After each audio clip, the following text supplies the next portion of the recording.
Okay. I think we have the members of the committee and staff, and it is 5:02, so I will call to order the Finance Committee meeting for Monday, April 8th. And if we could get a roll call, please. Certainly, Madam Chair. Councillor Cassett. Here. Councillor Lindell. Councillor Faulkner. Here. Councillor Lee Garcia. Here. Chair Romero Worth. I'm here. Madam Chair, you have a quorum. Perfect. Thank you. Do we have changes to tonight's agenda? No changes from staff, Madam Chair.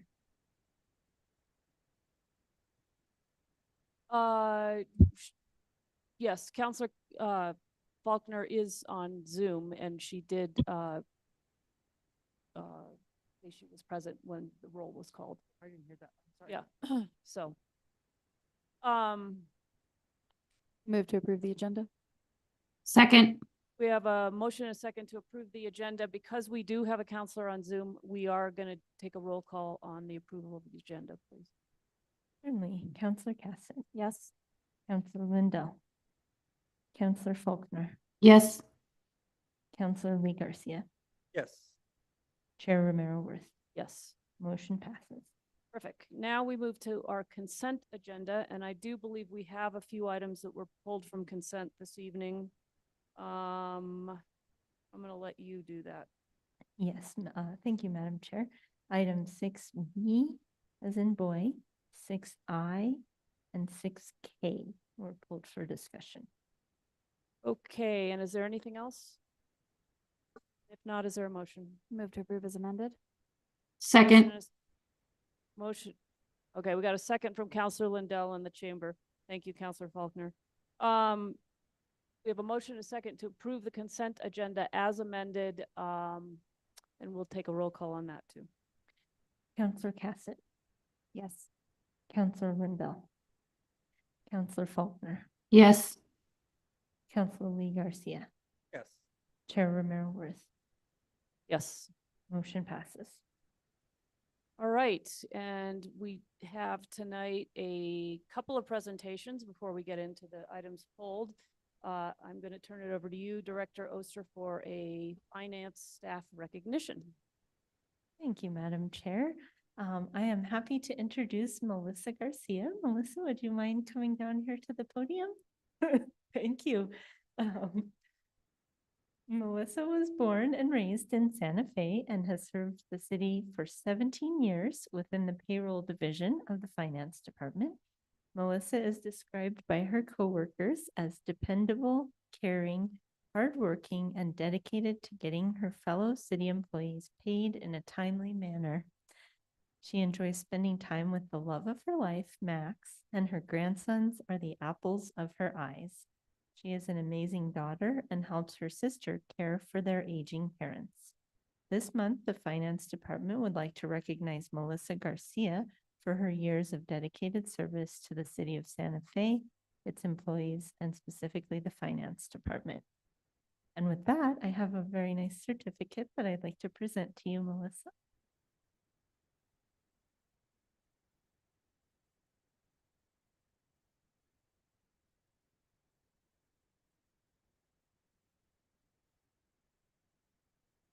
Thank you, Melissa. Getting employees paid is a very important role, so really appreciate yeah, really appreciate both your years of service and that important role that you're filling. So thank you.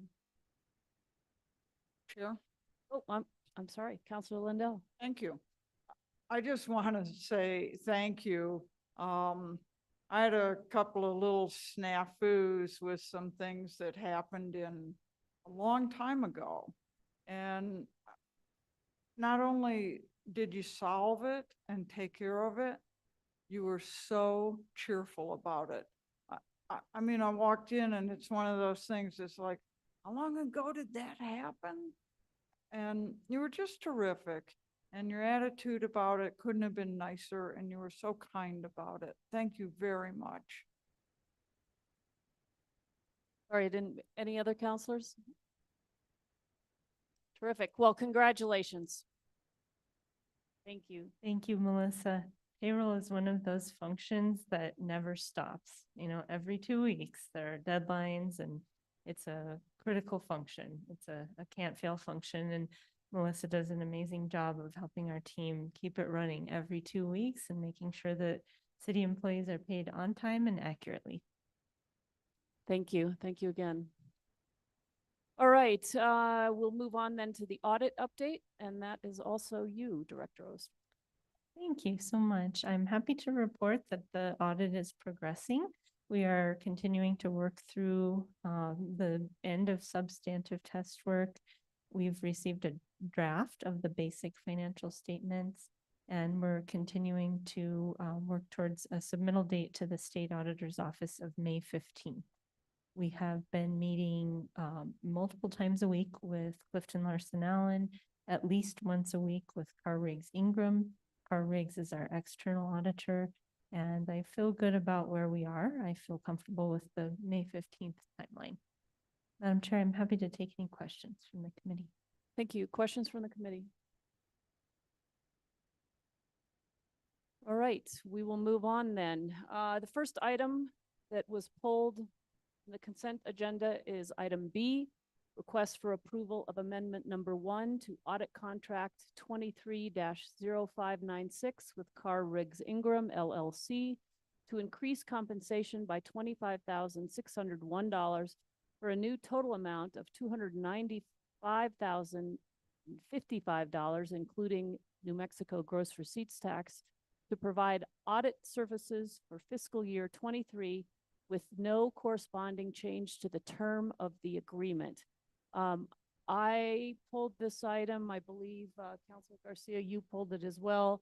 There may be other questions from committee members. But I just want to, I guess, start off by giving you, Director Oster, an opportunity to help us understand the increase in compensation and what it is we're paying for, what it is we're needing, and what it is we're getting. Great. Thank you so much, Madam Chair. So this contract is related to two things: the preparation of the financial statements for FY 23. So that is $10,000 of the increase, and then additional procedures requested by the state auditor. That's $13,950 for an estimated 90 hours of work. There is a small amount of gross receipts tax, $1,651. So those are the three components that make up the requested increase of $25,601. The financial statement preparation is something we did for FY 22, and it worked well to have Carr Riggs prepare the financial statements. So we'd like to do that again for FY 23. It helps us move as fast as possible and expedite the completion of the work. With regard to the financial statement audit, the additional 90 hours of services, as part of the audit process, sometimes oversight entities ask for additional work to be performed in certain areas, and CRI has received several of those requests that were not included in the original scope of the audit when they were planning it. So that is why we were requesting an additional 90 hours with a cost of $13,950. The procedures are required to be completed before the audit can be submitted to the state auditor's office. So we do need this amendment in order to complete the FY 23 audit. And Madam Chair, I'm happy to take any questions. Oh, I'm sorry. One more point that I wanted to make was that any findings that could result from the additional procedures, if there are any, would be included in the final audit report with any other findings from the audit. Okay, and just in terms of the additional work on the audit, do you know the nature of that work, or that's just that's something that's between the auditor and the audit firm, Carr Riggs? Madam Chair and councilors, I do not. That is part of the process as the oversight agency communicates directly with the external auditor, and we don't get included in that conversation. But like I said, if there were any findings as a result of the work, we would see those in the final audit report. Okay, I think that's good background, and part of the reason I pulled it is just so we would all understand the specifics of what's being asked for here. And Counselor Lee Garcia, I believe you pulled this as well, and then we can go to the other committee members if there are questions. Thank you, Madam Chair. I appreciate the clarification. I think that was a couple of the questions that I had in regards to the additional amounts. And I guess I am understanding that in order to complete on time, we really need to get this extra money. Can you tell us how, what was the total amount, I think, because this isn't, this is just drawing more money of the total amount that we had approved previously, correct? Madam Chair and Councilor Garcia, yes, this is increasing the contract amount by $25,601.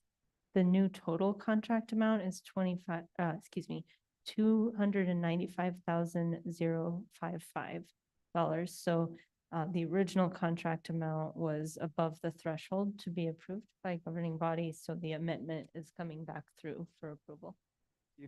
That being said, and we're pretty confident, can we anticipate any other kind of curveballs that we might be looking at before? Madam Chair and Councilor Garcia, I wouldn't describe this as a curveball. I think this is a pretty routine part of the audit. And, if this amendment didn't get approved, then I think I would then have a concern about our timeline for completing the audit.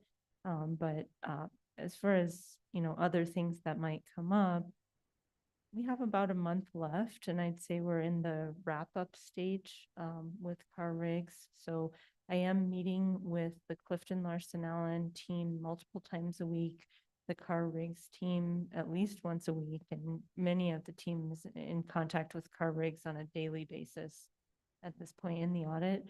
And the question that I always ask at every single meeting is, does anyone have any concerns that we need to address in order to stay on track for our timeline? And so if things come up, we work through them as a group and come up with a plan. But as of the most recent conversation, there were no issues that were reported. Thank you, Director. If we were able to handle these type of issues or concerns in-house, what would be the positions or we are probably short on? Chair Romero Worth and Councilor Garcia, the additional procedures associated with the financial statement audit can't be performed by us. They have to be performed by the auditor. So that's one where we would never be able to do it. It's always going to be the external auditor that has to do that. The financial statement preparation, which is $10,000 of the fee, is something that we are looking at trying to bring in-house. That is something that we could do internally. We don't right now have the software that we need in order to put the financial statements together. And I've spoken with our accounting officer and our controller on a couple of different occasions, and I think all three of us would like to bring that in-house. It's going to take a little bit of planning. I don't think we'll be ready for FY24, but FY25 could be a possibility. Once, we have, I'm hoping we have one on-time audit. That's the plan. Then we can start bringing more of these services in-house. So, in answer to your question, we have 3 employees on staff currently, myself, our accounting officer, and our controller, who all have knowledge and experience and the skills to prepare the financial statements. We just need the tools to do it. Thank you for clarification. Yeah, I think that I've said this before in regards to at what point do we become, we can do the majority of this? And because I do look at how much it costs us overall just to go to outside contractors, and expenses more, and I get it. We're smart going outside when we're not able to do it, and that's obviously the direction we have now. And so when will we get there, I guess, is the magical question. And I appreciate answering the questions and having at least a little bit of dialogue. Because I believe the community they've got their eyes and ears on our audit stuff. And, without having a bit of a conversation, people don't really understand where we're at and what we're doing in our direction. Thank you. Yield the floor. Thank you, Counselor. Do other counselors have questions on this item? Counselor Faulkner, are you good?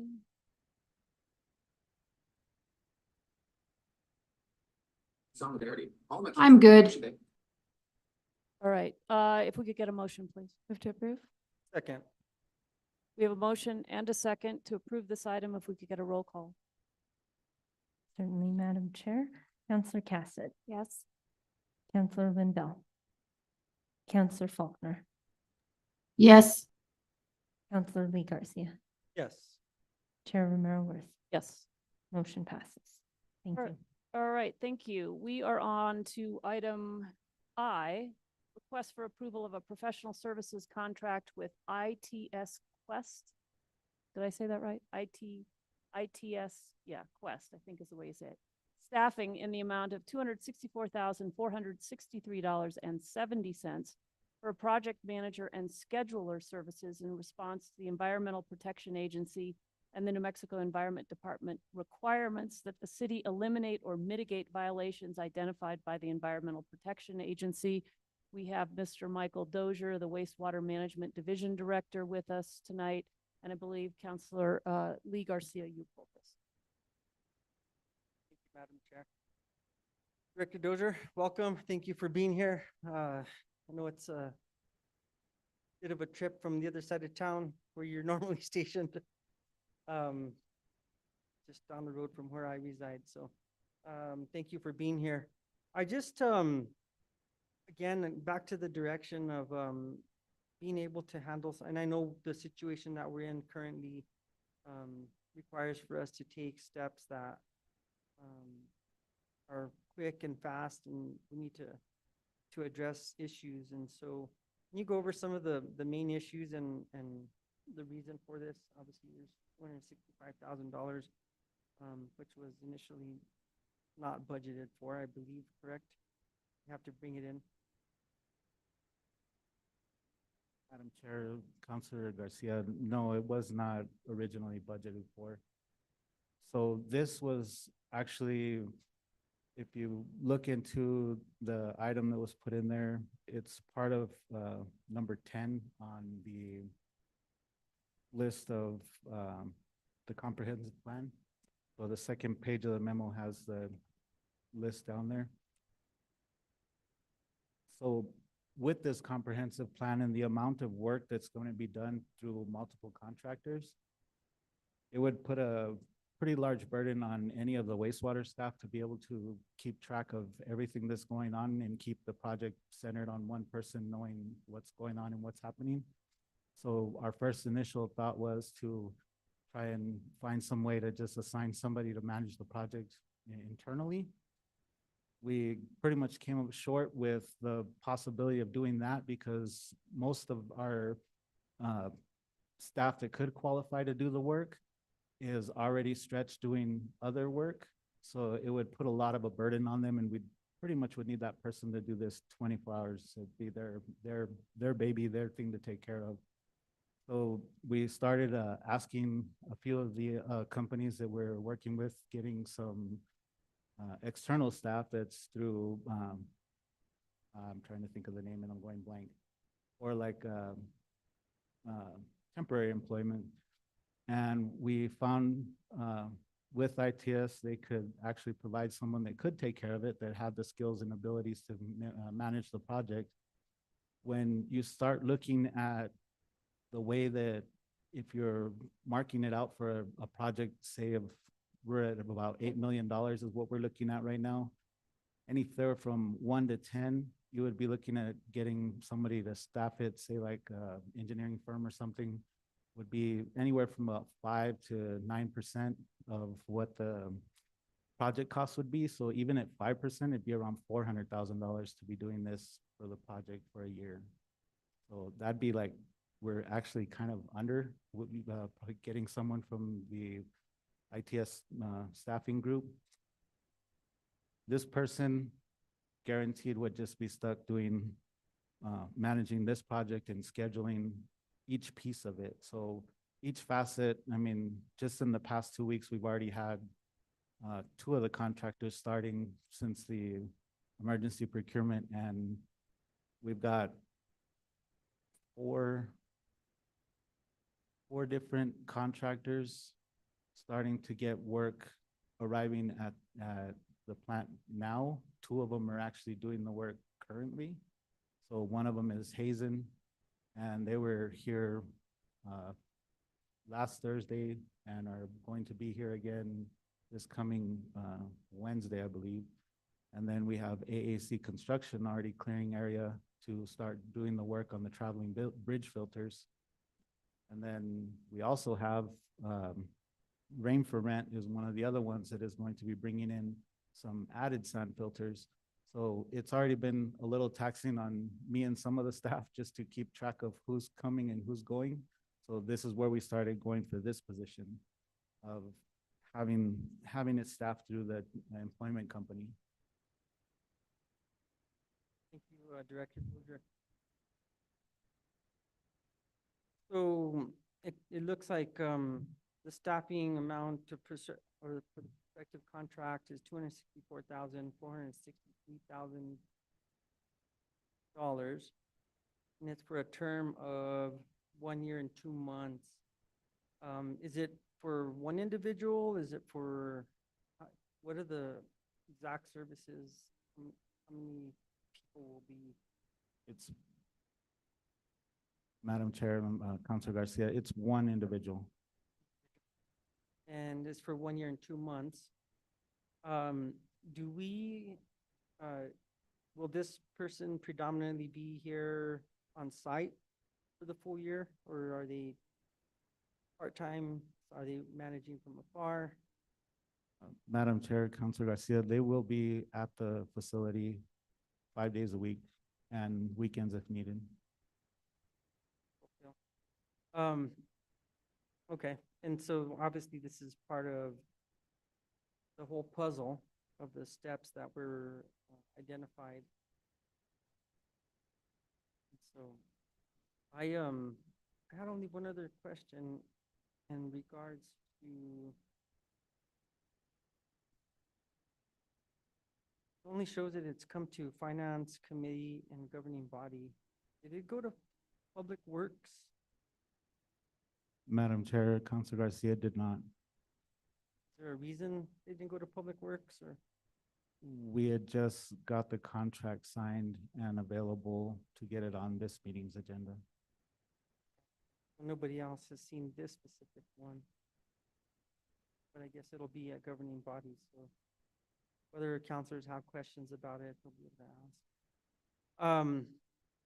You know, I know, I understand the situation we're in, and I know that it hands on deck to get back to a compliance position. But again, kind of going back to my concerns about doing the jobs and getting us to a point where we can handle these things in-house. And I think in the long run, I know it's harder, and it requires a lot more staff and a lot more training and consistency in our processes, procedures. And so, you know, my hope is that when, you know, as we go forward with this and it's kind of like we have no other choice. This is something that we need to get done. And so I appreciate the work that you and Director Dupree are, you know, and all staff and the whole city on this, because I think it's something that we really need to address, and it's been needed for quite some time. So thank you for being here for the questions that I had. I'll yield the floor. Thank you, Madam Chair. Thank you, Counselor. Other questions? I just going to point out a couple things in the memo in the packet.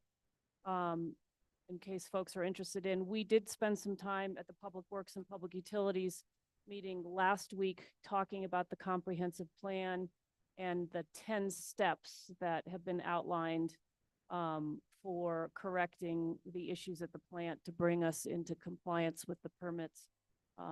And I think, Mr. Dozier, you quickly, and I want to read it,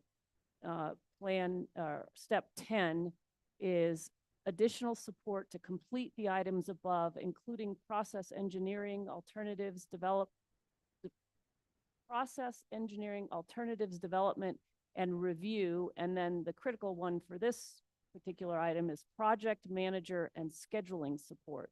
So in the 10-point plan, as you stated, this contract is that item in step number 10. Correct?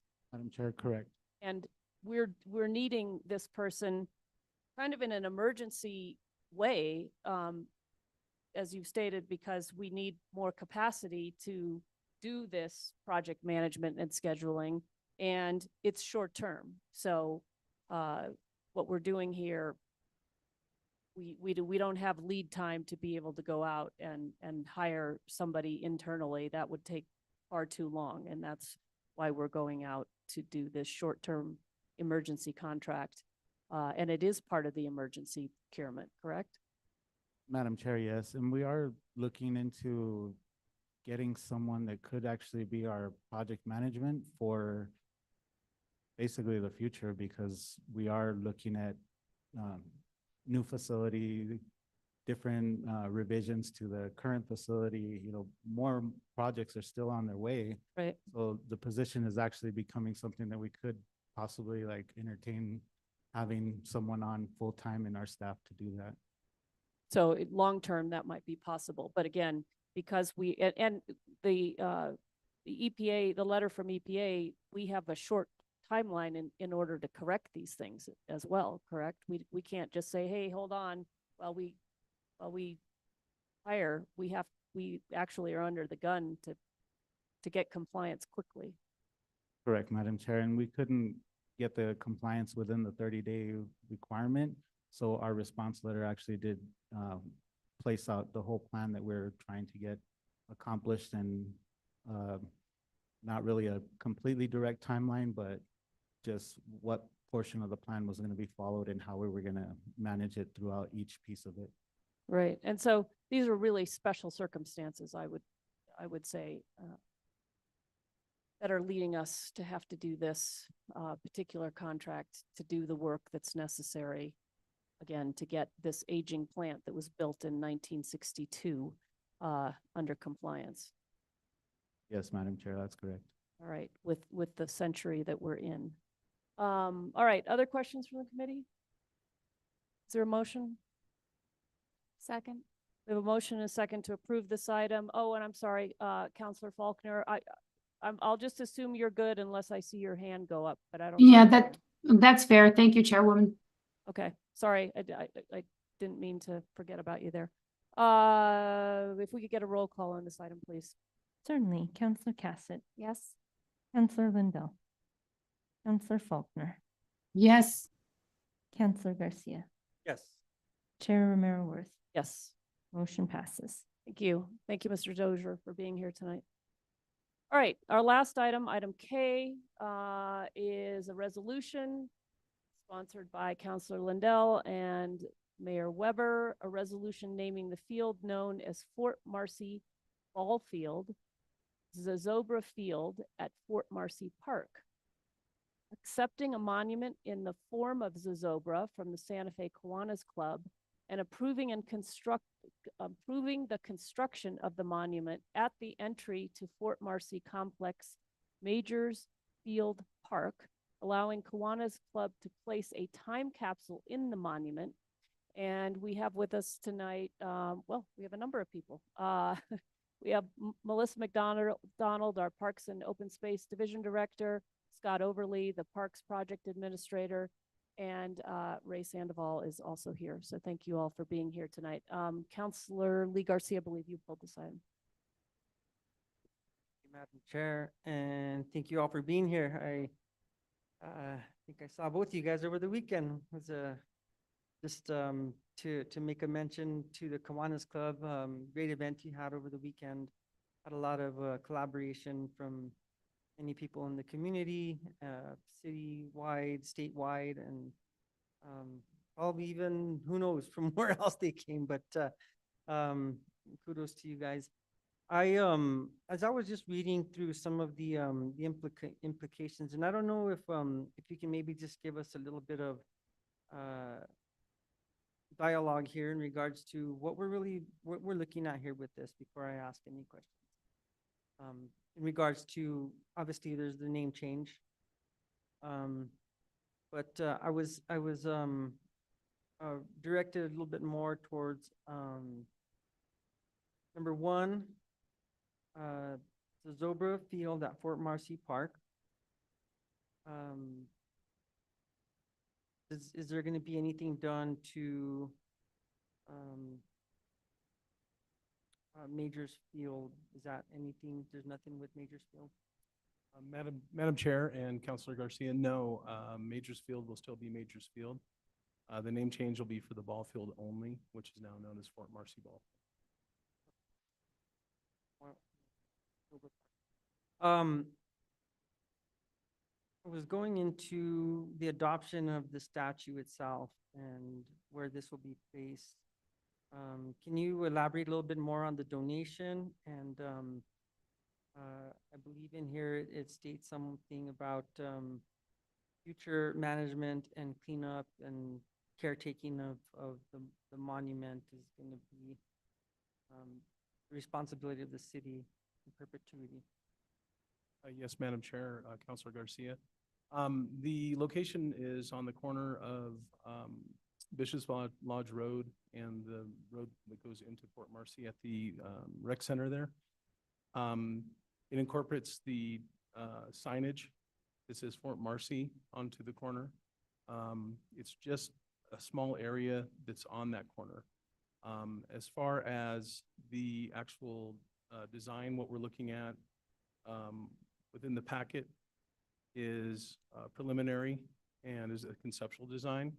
And so we are still going to be looking at working drawings, a construction set that will give us a little more information on that. What was the second part of the question? I'm sorry. Upkeep. Oh, yes, sir. So the fiscal impact report we're looking at is approximately $2,000 a year for additional manpower needed for that particular area. We see it as something that we would like to have as kind of a, no, I wouldn't say high maintenance. The materials that are being chosen will allow for control of weeds and undesirables. But we do want to make sure, because it's kind of a high visibility, that we would be spending some time on that. Overall, the cost is not that much per year. So one of the main things that I kind of wanted to touch base on that just it's been kind of in the back of my mind, because once this is constructed, installed, and we're continuing to do maintenance on it, who would be responsible in the case that there are issues with vandalism or I'm assuming it's not made out of cloth and nobody can go and pull a prank and try to light it on fire. But you know, in the future, I guess my question is directed towards, will the city be able to have full control over either rebuilding it, not rebuilding it? You know, obviously we would want to keep it as long as we can. But you know, once it's given to the city or fully, you know, I think that it's important that we make certain that city has full control over things, because if not, then the Kiwanis would have to come in and give time and labor and money to try to repair it. So I think that's kind of, maybe we can address a little bit of those concerns for the future. Madam Chair, Councilor Garcia. As with any of our other areas that we take care of, there is always the potential that there could be some sort of vandalism or possibly an accident, someone would drive through it, that kind of a thing. Unfortunately, we can't predict when those things might happen or if they will. However, when an event like that does happen, we will look at what is the best means to make repairs. And I would say that, I mean, we don't have, there's not a budget to set forward towards that, but we would look towards our partners, probably with Kiwanis, to make repairs if something like that did happen. Madam Chair, Counselor Garcia, so essentially, it's going to be donated to the city after it's constructed. We do this with lots of artwork and things like that in the city. Our insurance would kick in if something like that were to happen, an accident. So whoever caused the accidents, insurance might cover it, or the cities, but it is completely in the control of the city once it's donated to the city. So they're bringing forward the idea, the construction of it, we're supporting it by passing this if it passes, but that we would be responsible for maintenance and any kind of future things. And Scott is correct. If it were completely destroyed, we might go to the Kiwanis Club and say, hey, we need to look at it. But once we take ownership, we take full responsibility. And would the resolution be the documentation supporting that? Or what type of documentation would be needed that once it's donated to the city? Madam Chair, Counselor, the resolution itself, I believe, specifies that we're taking it over after the construction of it. Let me get. Yeah.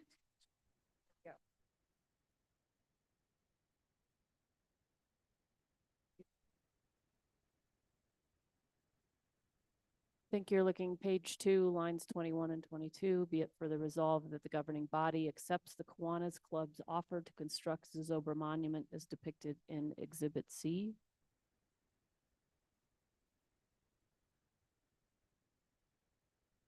Yeah, so, Madam Chair, Counselor, I believe that is the language. If you want it to be stronger, I guess we could speak with legal about that, but this was approved by our city attorney. It also, if I can, Counselor Garcia, on page 3, lines 17 and 18 of the resolution, be it further resolved that the city shall maintain Zozobra Monument after Kiwanis Club finishes constructing it. So that pretty much says it's ours, we're accepting it, and we're responsible for it, I think. Thank you, Madam Chair. And just for the record, all the construction and everything's going to be by the Kiwanis Club. That's correct. Very good. Thank you. Those were my questions. Move to approve if there's no more discussion over it. We have a motion and a second. We have a motion and a second on this item. Are there other questions? Don't see Counselor Faulkner's hand up. If we could get a roll call then. Counselor Cassett, Yes. Counselor Lindell, Counselor Faulkner, Yes. Counselor Lee Garcia, Yes. Chair Romero Worth. Yes. Motion passes. Thank you guys for coming down. Thank you, Madam Chair. Thank you, committee members. All right, so we do not have any action items on discussion. We do not have an executive session, so we'll now move to matters from staff. Director Oster. Thank you, Madam Chair. I wanted to mention a couple of things regarding the budget. The team is working very hard and we are getting to a point where we're ready to present you with a recommended budget book. We expect that book to be available this week. It will be primarily in an electronic format as a PDF, but we will have a limited number of paper copies available by request. So please let me or Alexis Lotero know what your preference is on that if you'd like to have a paper copy in hand as we begin our budget hearings next week. With that, I'd like to briefly touch on our schedule for budget hearings starting next week.